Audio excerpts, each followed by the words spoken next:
All right, and we're live. Cool. So good morning, everyone. Again, this is Shai and Colyn on the other side. Hi, guys. It's been a long time since we've done an update, and hopefully we'll give you guys a good update of what's going on in 2017, what's to come forward. And we've been busy with family and printers, and sometimes just cleaning up failed prints. You'll see in a moment when I move. I'll leave that for an element of surprise there. So you can see I'm still in my pajamas here. It's pretty early in the morning for us in the US. So hopefully we'll have a couple people join. But let's get started. I'll bring up my notes here. Okay. So we're going to talk about upgrades either us plan on doing or both of us plan on doing going forward on the ENIAC 40. I know Shai's probably going to go through the entire list himself. There's few that I'm going to use myself, but we're just going to talk about what's coming up for it. Yep. So let's first cover the logo. So we had the logo submitted. The finalist was there. We'll do a final post in a little bit.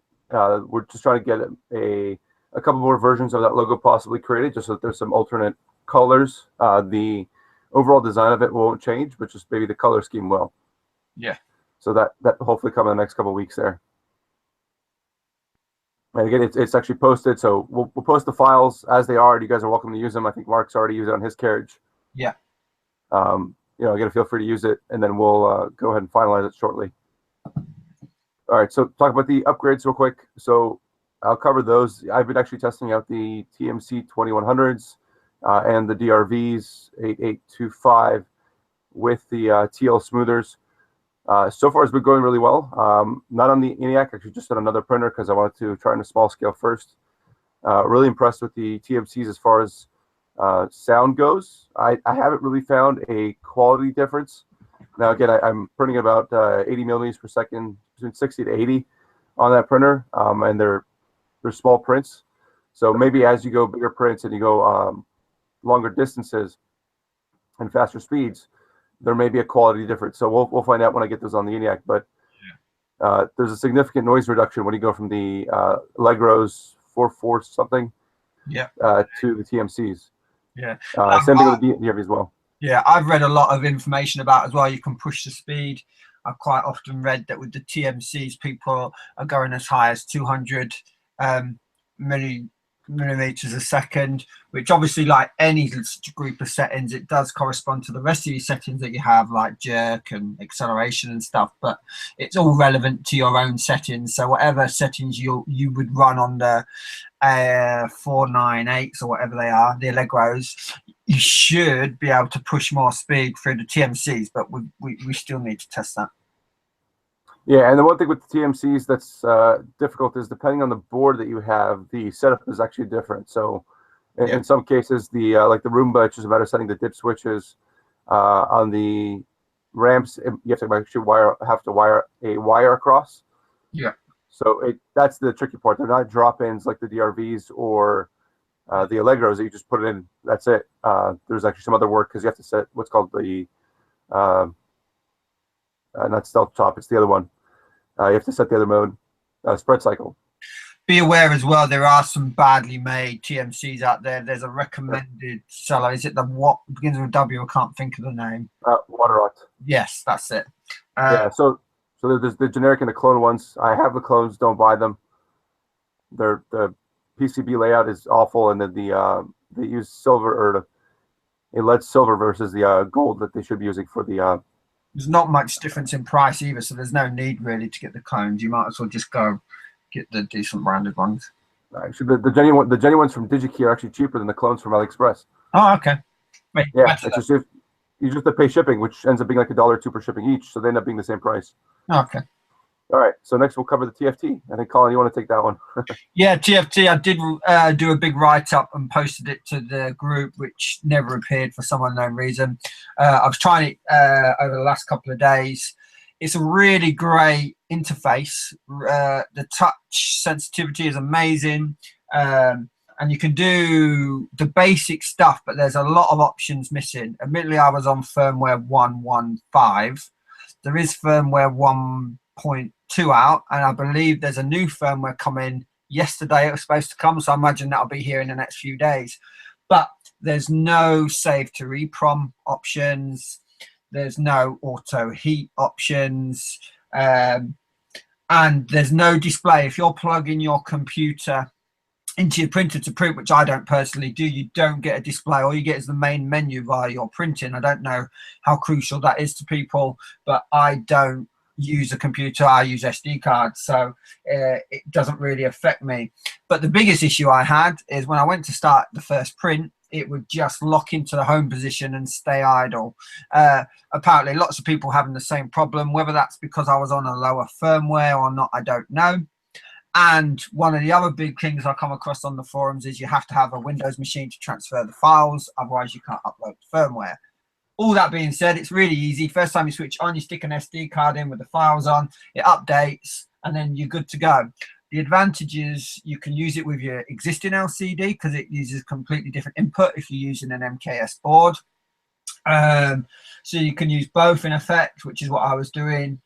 And it's just really nice, and the ability to create your own buttons and run your own G code, because I think there's 8 spare slots for buttons for your own system. It's really good. So I feel give it another 6 months to a year, as long as they're avidly working on it, it will be a replacement system. But right now for me, it's a bit gimmicky and it works well, but I wouldn't use it as a full replacement for the 12648 or whatever we call it.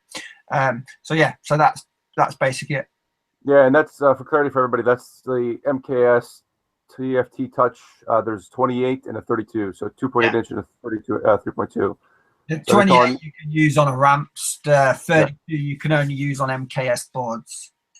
Yep. So I have one too. I just haven't tried it yet, and I'm letting Colin handle the pain first. Yeah, but it's really easy to use. Don't panic. I didn't have to change anything in the firmware. If your firmware is working under your current LCD, it's just plug and play. All right. So we'll talk about the next one, the 32-bit board. I know that this is a common discussion around 32-bit, and then should you go 32, should you not go 32-bit? We're not going to dive into too much detail if we can, but just the idea of upgrading the ENIAC to 32-bit, and the main reason why I've kind of realized with the drivers, when you actually go to 132 stepping, I have noticed on the other printer I have that when the Z-axis that I have on 132 step is moving up and down significantly, there is a slight lag in the LCD. So I'm starting to see some of those effects that I've heard people say about. You notice actually performance degradation, particularly in the LCD first, and then the actual print head starts moving when you use when you're on 8-bit. Now again, I'm not seeing that actively in the print on the ENIAC nor on the other printer I have running at that 32-bit stepping. So maybe that's when you're running 32-bit stepping for X and Y versus what I'm running with the TMCs, which is still the 116. So I think ultimately after I do the driver upgrade on the ENIAC, depending on how that goes, I'll start looking at the 32-bit board. And for me, the easiest is going to be the rearm because it's just a plug and play of removing the ramps and then putting it back into the rearm versus the Mega. And I know Mark has it as well, and I don't want to say too much, but I know he's done some testing on it and had some issues. I've also heard some issues with the Smoothie firmware documentation lagging behind the actual Smoothie board development, and some support issues on non-Smoothie boards. So we'll see if that comes into play or not. But again, at the moment, I'm not rushing to it. Just something more of curiosity to try out. Yep. So next one is the GT2 belt. I'll touch on the belt real quick before I get to the bearings. I do not recommend the steel belt. I continuously continue to have problems with the steel belt itself, either fraying or coming loose, something. So I'm just not happy with it at all. It works, and I've been able to print, but I'm just, as soon as I get some time, rip the belts out and go back to the old rubber belts everybody else has. Yeah, I agree. I was using rubber, then I went to the white metal one, and I just had issue after issue, and now I'm back to the rubber, and it's completely fine. I just want to touch on bearings. Although I said it's completely fine on the rubber belt, no matter how level I get my bearings, I still get a bit of chewing of the bottom of the belt. The belt's not actually moving across the bearings. I think that the tolerances on the rubber belts aren't as good as they should be. So they're catching the flanges. Now, it's not a big deal, but personally, in time to come, I'm going to use some smooth idlers, which I have. I'm just going to give that a go. Obviously, the flange is bigger, so it should keep the belt in place. But I'm going to give that a try and then let you guys know how that goes. All right, so LED lighting, not a big one there, but actually I already have all the panel mounts ready. Basically, just square panel mounts with a space for a white LED, a bank, and then some colored LEDs or some other LEDs in the background. So I'll get those. The panels are done. I just have to actually mount them and then do all the wiring for that. So that'll come sometime this year, probably when I get the printer back up to my workshop and out of the basement down here. Cool. Part cooling. Just looking at some of the prints when they come off the bed. In my case, with the glass bed and hairspray, the prints tend to stick on very well. Sometimes a little too well. I have to let the bed cool down significantly before I can take it off. So I think this has got two parts: is after print part cooling, and then as well the layer fans. I know Mark has had some issues and had to move them back. I have some issues with the fan actually blows on the thermistor, and I think it's just because my thermistor is a stud thermistor that sticks out, so I can't run the fan 100%. But I know that there's just want to look at the part cooling a little better, again, from that layer fan cooling and part cooling afterwards. Again, it works fine the way it is. You might just find they have to lower the fan speed down to 70, which is still plenty of fan because we have two 40-20 fans, so there's still plenty of air moving on there. But yeah, that's on the part cooling. I have a slightly different system. I've gone off sheet in effect. I have two 50mm radial blowers on mine, and same with Shai. I run them at about 80%, but I do have a hot end sheath, silicon sheath, which I molded, and that allows me to run them at 80%, which is more than enough. But like Shai says, with this current system with 40x20 fans, it's more than enough cooling. You just need to make sure that you're not pointing directly at your thermistor. Yep. So next one, the nozzle wiping, just something I want to do for a while. Not because it's significantly crucial. I mean, I have a started G-code that lays a line down the front, just like the pressure machines. Again, you can always sit there and watch the machine and clean off the nozzle. But as we get down to the next point about dual extrusion, I think being able to wipe the nozzle after a print, before the print starts, sometimes in between layers, might be hugely beneficial. We have plenty of space on the bed that we can sacrifice a small area for nozzle wiping. So I have to still think of what's the best way to do that, and go ahead and implement that soon. The auto leveling, I still don't think it's something that's crucial. I mean, I've leveled my bed when the printer was upstairs. I leveled it one time, it was fine. I moved downstairs, leveled it one time, it's been fine since then. So I guess so long as the printer doesn't move, I don't see a reason why the bed would need to be re-leveled every once in a while. I've had some failed prints go pretty bad. I've had the nozzle crash into the bed because of my fault, and that still has not taken the bed off level. Now I know some. Go ahead. I've leveled my printer hasn't moved since I built it. I've leveled my bed once, and I've not done it ever since. The only time I've changed anything is recently. I've bought some 5mm glass to print on when I'm doing large prints, and I just had to lower the level, so I've not even had to level it again at that point. So it's not really that crucial in my mind, with it being such a big bed and such a thick bed. It's very rare it's going to go out of alignment unless you're moving printer here, there, and everywhere, which I believe a printer of this size you're not likely to be doing. Yeah, so it'd be nice to have, but I don't think it's crucial. And I mean, too, just to add, it's such a big printer and so much weight that my kids have bumped into the printer a couple times. Just you can see the door back there. Just looking over prints, they'll hang over the print, they'll knock the print a little bit out. Nothing happens, right? Whereas if they do that, mine's on the floor, and I'm guilty of putting my body weight on one of the extrusions to lean over to reach something or whatever. So it's a big sturdy thing. Yeah, and it's whereas the Wanhao or some of the other printers I have that kids will just touch it with one hand, and it might take the bed out of level. So it's a completely different animal here. So I'll talk about a couple of things while Colyn's gone here. Auto leveling. So let me check the chat, make sure we don't have any questions here. Sorry about that. I'm back again. No problem. So that's it for auto leveling. But then going into dual extrusion. That's a big deal for me. That's something that I'm 100% going to be doing. I think you feel the same, don't you, Shai? Yeah, I do. For me, I mean, it's a lot of more on this printer, more multi-material printing. I really want to start combining different materials and see how they work together, as well as just different colors of PLA. But I'm really keen to do some PLA and flexibles, PLA and PETG for some live hinges with PETG, or maybe PETG for some exterior parts of the print.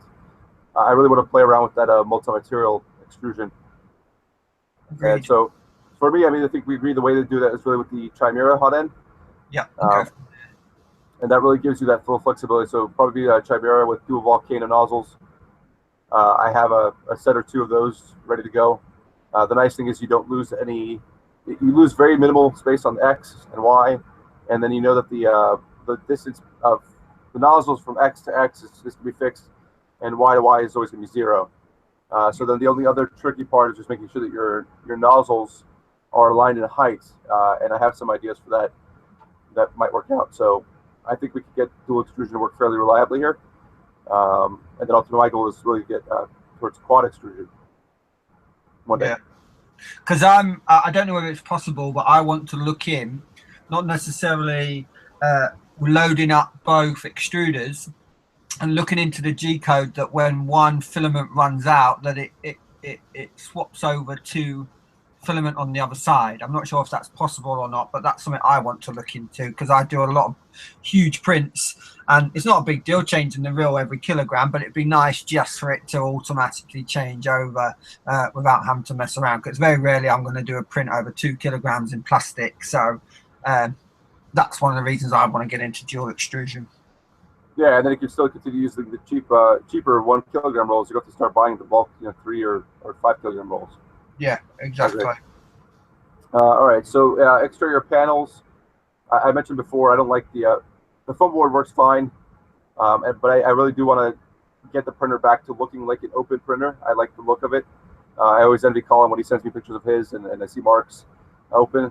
So I do want to get mine back to open, but I still want to keep the heat in, mainly because the temperature fluctuates so much in the house, with the exception down here in the basement, which I don't want the printer to be in the basement forever. But anywhere else in the house, the temperature fluctuates significantly. And more importantly, there's always a draft, even down here in the basement. I don't know why. There's always some draft going through this house, maybe some ghosts or something. Who knows? Mm-hmm. But that, for me, has been an issue on my prints before, just that draft affecting the quality, even in just PLA. So that's something I still want to keep enclosed, but just with some clear panels or maybe lightly blackened panels. No worries. Yeah, I'm just on a call at the minute. I'll be down soon. That covers the paneling. I don't know. I'll let Colyn sit down a minute, see if he has anything down on the panels there. I know, again, Mark, I think, has been working on some panel ideas and getting costs. I've found it difficult to get custom cut panels because it seems like most of the local places that are more hobbyists don't have acrylic cutting machines with their CNC or laser big enough to cut a sheet for the panels for this. So I might just go to Home Depot and just pick up a cheap acrylic panel, cut it myself, or have them cut it size. That's always an option. For me, like Shai says, I love the fact that I like my open printer, so I can get it from all angles. I've just printed a helmet, and 4 days into the print, the support failed, and I had to get in there with glue and glue the support back into place and stuff. And there would have been no way I could have done that if I had it enclosed. But I want an enclosure just for the sound, really. The sound's a big deal for me. I have my printer next to my daughter's room, and obviously they're not the most quietest things in the world. So the upgrade we talk about, the TMCs, making it quieter, enclosure, and all these type of things is something that I'm out aiming for. All right, so that covers the upgrades we have 2017. So just hopefully giving you guys an idea. of what to come, and then we'll talk about what we've been doing in the past too. So quite a bit to come for the ENIAC alone, to some ideas that we have. So it's definitely not a side project. It's still something that we're actively working on as we find time. And we'll talk about some things that we've actually been keeping busy besides family stuff the last 2 or 3 months here. And we'll continue to keep us busy throughout the next year. So you heard us mention a couple times other printer.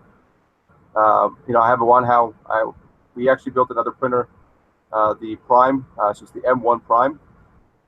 Tried to stay as close to stock as we could, and then we've started to modify different parts on it as we've seen appropriate. And we'll keep doing that. And one of the reasons for that is that's really our test bed. Yeah. So that's the printer I've done the driver testing on. I think we'll continue to do more and more testing on that. I'm trying to work out the auto leveling routines in Repetier and figure out the most efficient way to do auto leveling. It's just so much easier when it's a smaller printer. And the other part is it's a portable printer. So I can pick it up and carry it anywhere in the room or the house and work on these things, which is very handy right now given the fact that it's too cold to actually be in my workshop. The other part is to having another printer to play on gives us the ability to try out different things like the dryland bearings, zip tying mounts versus screw-in mounts, different configurations for the belting, right? The different ideas for how to do idler pulleys. So it's nice for us to be able to have the ENIAC to continue to run long prints on and making sure that that works solidly while we sort of try these different edge cases and try out new things on this other printer. For example, like the RUMBA board I tried out. You'd agree as well, Shai, that in what we've done so far, we've come across quite a lot of information which we wouldn't have got out in the same time frame if we was messing the same things on the ENIAC 40. So we're just trying to improve process time, aren't we, and figure out what's going to work and what's not going to work. Yeah, that's me too. Is, you know, if we're able to run testing and these ideas on 2 different printers, then it's just we can do it more efficiently, right? My Wanhao is pretty stable, and I'm not touching it if I don't have to. So, you know, but whereas the ENIAC and the other printer, I can kind of play around with that at will and do that testing. So that's been very beneficial to us. It also gets to, you know, our brain thinking about, you know, other printer designs, cantilever designs, you know, something like the Cetus or the M Prime 1, the printer rod play. I'm sorry, the printer rod simple, not the play. As well as other core XY designs, and trying to think of really how can we mash up these different ideas that we're getting from other printer styles, including the i3s, and really combine them to make a better machine overall, right? Maybe there's some concepts of a push. I think you'll agree, Shai, that that the ENIAC 40 is really has been our starting ground, hasn't it? There's a lot more to come. We're going to have our own sort of machines and designs and kits and all sorts of stuff going forward. We're not here to sort of, that's it, we've built the ENIAC, off we go. There's so much we've got to move forward. Me and Shai have several documents on the go which we keep adding to on a daily basis of projects moving forward. So there is still a lot more to come. Yeah, and that's an important thing, right? Is we want to make sure you guys understand too that as we build out other printers and work at other designs, that ultimately they're all going to feed back into the ENIAC, and the things that we learn from other printers will benefit the ENIAC. So, you know, if you're building the ENIAC today, don't think that you're left stranded and there's nothing there, right? There'll be our developments, plus there'll be the community developments. Again, I know Mark and Bill are working on theirs, and Gur, Wynn, a bunch of other people are working on theirs, and they're starting to improve the designs and do things that they like. So it's definitely just a start, I think, for the ENIAC, and some interesting things will come probably this year as far as upgrades and better designs. Yeah. So we'll go up to skip to the Q&A sessions. I think that's something that we'll definitely do. We really want to hear from you guys, what you guys want to see on the YouTube channel, what kind of videos you want to see, what information you want to learn, what parts you want tested, what designs you might have that you want tested. Really, I mean, anything else. We want to kind of leave it up to you guys. Even just Q&A, why did we do this versus that? Why is the belt set up that way? Why did we use this part versus that part? Why is it M4 screw versus M3 screw? Whatever the questions might be, we really want to be open to you guys asking those questions and challenging us, because ultimately they only make us, I think, better and challenge us to learn more. So we really want to open that up to you guys and have more live Q&A sessions. I know right now we have 4 people watching, and I think 2 or 4 people in the chat. We really want to encourage you guys to get involved in the chat and ask those questions, submit questions ahead of time, and then hopefully actually eventually do a live Q&A where we have people live asking their questions and participating. So hopefully we'll get to that this year. It's something that we really want to do. I think you want to add there? Okay. No, that's it really. I know we've got a few more things we want to talk about quickly, but we're not going anywhere. I know it's been a while since we've done one of these videos, but just because we're not out on the front of our Facebook group doesn't mean we're not actively working hard in the background. Yep. And so that goes kind of the next couple of items here. The one or two videos, we have to have a couple of ideas that we got from the community and ideas we have our own of just further advanced videos to help you with the ENIAC, but ultimately if there might be some on-shape documents or some on-shape videos, so they could be used in anywhere else too, but really trying to hope with the kind of more advanced topics for the ENIAC. Yeah. The build guide, I know Bill is actively working on that, so kudos to him for putting a lot of the effort there and the people that have been giving him feedback. I want to add a section in there about the starting, what to do before you start your first prints and how to avoid some of the issues that I've run into. So I think we'll continue to add to that build guide, and I think it'll serve as a good build guide for the ENIAC, but also a good reference guide for, I think, building any other printer too. It's just some things to watch out for. The website, we want to get up and running too. We just really struggle again with time and doing that front end development that I'm not good at. So again, another call out to anybody who's willing to help build out the website. Want to get that going soon. We'll continue with the community building, just different ideas for building out the community, what we can do to do other stuff. I don't think really put much weight into giveaways, right? We have nearly 500 members in the group. Yeah. I think probably about 14 people still building the machine itself. So I don't really think it's, regularly reward people for just joining and having another group in their Facebook groups. Really want to encourage people to be active and interactive in the group. So yeah. I think if there'll be any sort of giveaways or any kind of things that we do, they'll be really encouraging that participation. Again, the participation really relevant to the ENIAC. We want to drive discussions and topics around the ENIAC, not just general 3D printing, right? There's plenty of 3D printing groups and 3D building groups. So really want to have conversations around the ENIAC and discussions around there. So we'll be looking at how do we foster that discussion. Yeah, and the group's only as useful as people make it. You know what I mean? Myself and Shai, people have said in the past that we're very quick to answer people's troubleshooting and all the rest of it, which we are because we enjoy doing it. But try and sort of get your information out there. If you feel you could help someone answer their questions, don't sort of just sit on the sidelines.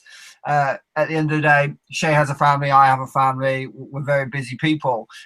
We can only do so much and we're trying to do our best. So anyone that wants to chime in with their help, do so. Don't hold back, get yourself out there. Yep, and the parts are all in OnShape.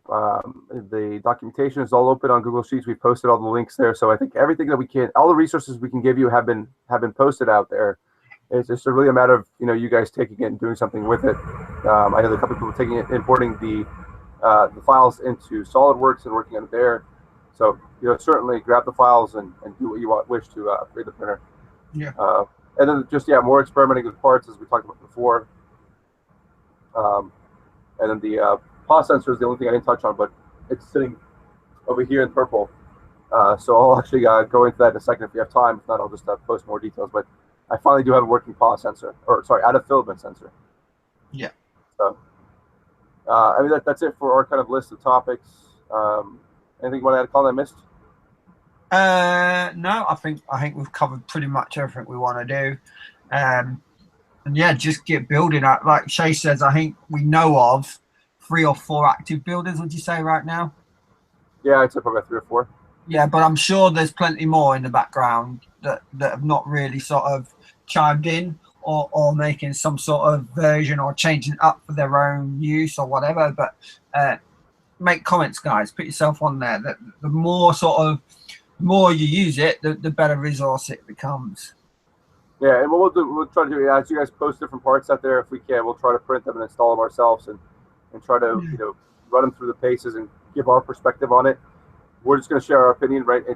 We still want to encourage that development of new parts, But as you guys have seen, there's many other parts out there for those coming from the one half group. There's plenty of parts that don't even help, right? They might help in one edge case, but they might cause more of an issue. So that's something that we'll kind of watch out for and try to vet out the different parts that get uploaded as best we can.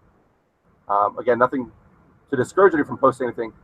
We just want to make sure that the parts actually add value to the printer.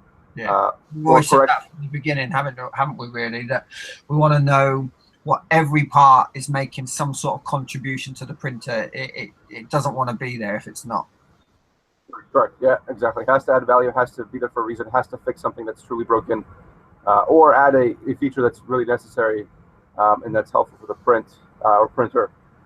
So I think that's it for today. I didn't see any questions in the live stream. I didn't see any questions on the group. And this was kind of last minute yesterday. So hopefully I'll get some time and we'll post the Q&A sessions and other topics maybe a couple weeks ahead of time. Give you guys a little more notice to be there, but make sure to hit the subscribe button somewhere down here and the bell button so that you get notified of when new videos are posted. And more importantly, when these live sessions go up, because as we said, we're busy with family, so many times these live sessions will be very early in the morning, and they'll be impromptu sometimes. So make sure to subscribe and hit the bell so you get notified, as well as watch the groups for any posts as well. So thank you very much, everybody. Thanks, guys. Take care. Happy building.